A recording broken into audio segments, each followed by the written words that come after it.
Hello, friends, and welcome back to Lemur Time, the safe space where we explore mental wellness, emotional healing, and learning how to feel safe in your own body again.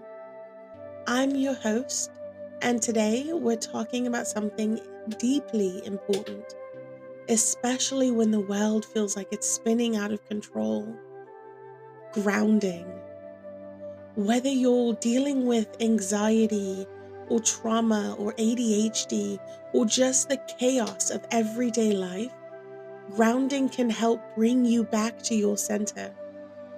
So get comfy, take a deep breath, and let's root ourselves in the now. So, first, we have to ask, what is grounding? Grounding is the practice of reconnecting with the present moment.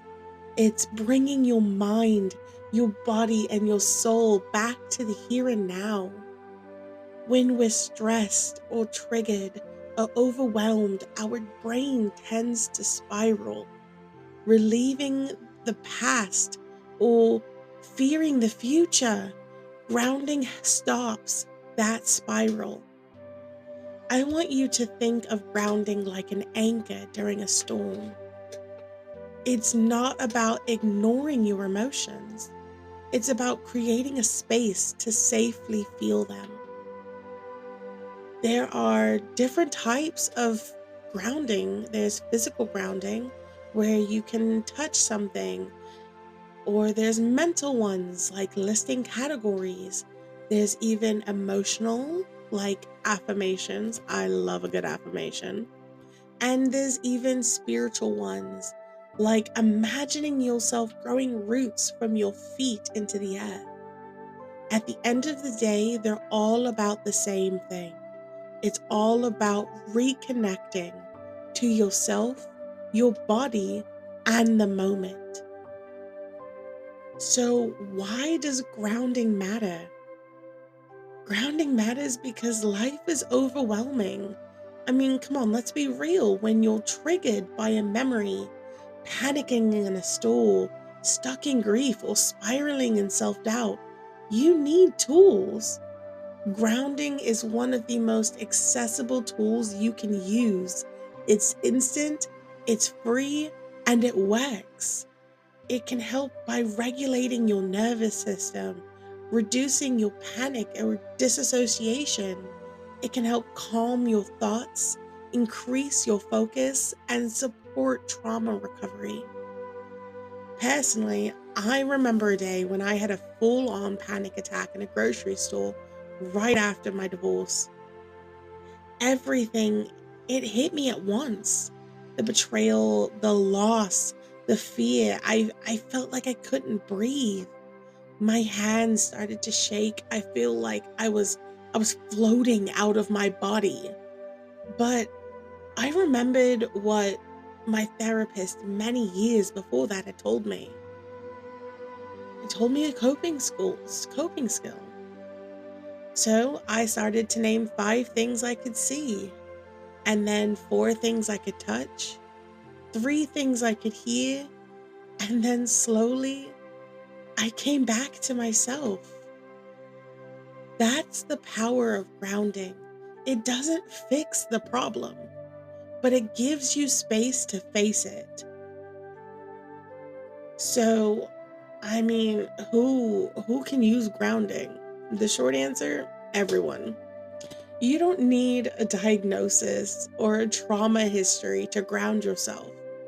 Kids can use grounding, adults, parents, neurodivergent folks, survivors, students, caregivers, literally anyone with a brain and emotions can use grounding techniques. I can tell you it's extremely helpful with people with anxiety, depression, PTSD, OCD. It helps those with ADHD or sensory overload. It can help navigate breakups, grief, or big transitions. And anyone who feels not present or emotionally detached. If you have ever said, I don't feel real, or I don't feel connected, then grounding will be your friend. Using grounding techniques anytime you feel unbalanced. I mean, when should you use them? Well, you can use them when you're anxious or you're overwhelmed. You can use them before or after a stressful conversation, or my favorite is even during. You can use them after a triggering memory or a flashback when you're disassociating. If you are laying in bed and your brain just won't stop racing, if you have a really big task to focus on, or if you're just grieving or processing hard emotions. Honestly, I even use grounding techniques during the small moments, like before a stream or before emotional content creation like this one, or even if I'm just feeling a little off. You don't have to wait until you're falling apart to ground. It's a daily ritual of presence. So, I'm going to share with you a few of my very favorite grounding techniques, and you can try them along with me if you'd like. So, the first one we're going to try is called the 5 4 3 2 1. Okay? So, you're going to find 5 things that you can see. For me, that's going to be my water bottle. It is going to be my iPad. It is going to be my soda. It's going to be my computer screens and my microphone and my anxiety inhaler. 4 things I can presently feel. I can feel my mouse. I can feel the shoes on my feet. I can feel the cushion letting go in the chair that I'm currently sitting in. And I can feel the clothes on my body. The 3 things that I can hear, that would have to be the fan on my air purifier, my microphone in my ear, and my bed behind me. 2 things that I can smell. Honestly, this one's gonna be a little hard. Allergy season is real, but we're gonna go with what I know is already in the air, which would be my anxiety inhaler and my incense. And then one thing you can taste. For me, that would be the what's it called? Cheesecake I just ate earlier. It's simple, but it's powerful. And let's say that you just can't do that. So then I go to what I call a body scan. It raises your bodily awareness. You can wiggle your toes or stretch your arms or place your hand over your heart. Just any way that you can physically use your body to ground yourself. And then I want you to repeat, I am safe in this moment. I am present. And then the last one I use would be positive affirmations.